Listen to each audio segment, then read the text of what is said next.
Altar at the Crossroads, and from 1954 to 1968, Aquila Case was a part of it at KXXX radio station in Colby, Kansas.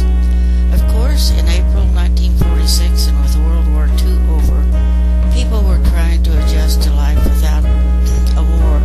Colby was in the midst of a building boom, and John B. Hughes applied to the FCC for a 5,000-watt regional AM radio station.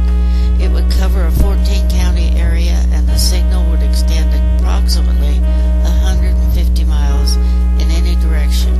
The group was called Western Plains Broadcasting Company, and a license was granted October the 31st, 1946.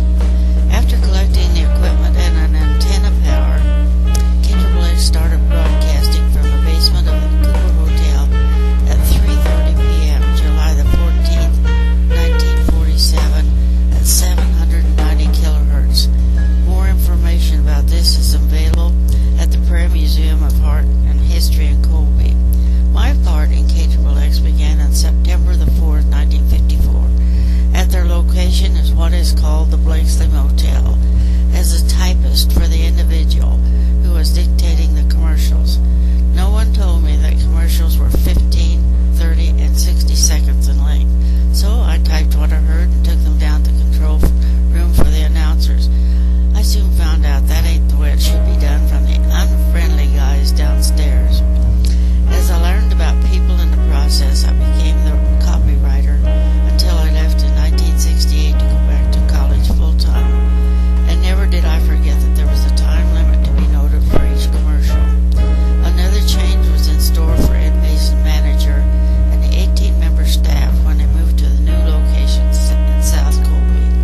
And what a building it was, with KXXX in concrete letters to a notes. That's what it was. They're still there to greet you when you come into Colby off of I-70. February 13th, 1961 was the first day of broadcasting there.